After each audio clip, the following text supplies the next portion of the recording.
Hi students, welcome to ACE Online.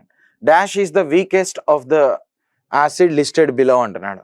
మనకి ఇక్కడ ఇచ్చినటువంటి వాటిలో hydrofluoric acid, next acetic acid CH3COOH, దీని ఎస్టిక్ యాసిడ్ అంటాం.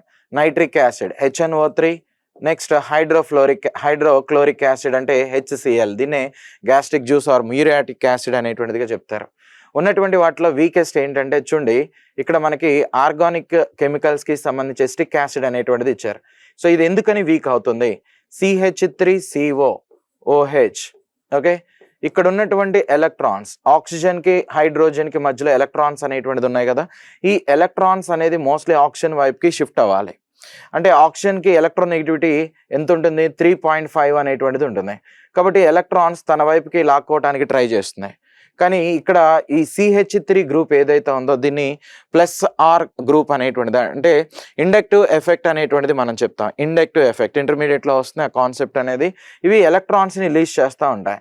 సో ఇక్కడ ఆక్సిజన్కి కావాల్సినటువంటి ఎలక్ట్రాన్స్ ఏవైతే ఉన్నాయో హైడ్రోజన్ నుంచి తీసుకోవాలి, కానీ ఈ రిలీజింగ్ గ్రూప్స్ అనేటువంటిది ఉండటం వలన సో ఇది కొంచెం స్లోగా తీసుకుంటుంది.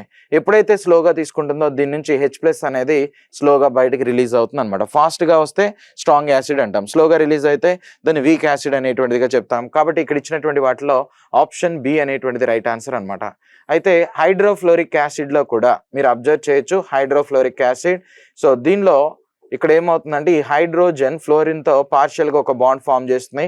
సో ఈ బాండ్ ఏమంటారంటే హైడ్రోజన్ బాండ్ అనేటువంటిదిగా చెప్తారు. సో ఈ హైడ్రోజన్ బాండ్ వలన మోస్ట్లీ H అనేటువంటిది అంత ఈజీగా బయటికి రాదు.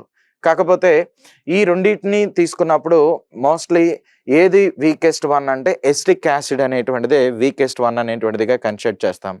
ఇంతకీ వెనిగర్ అంటే ఏంటి తెలిస్తే కింద కామెంట్ చేయండి. Thank you.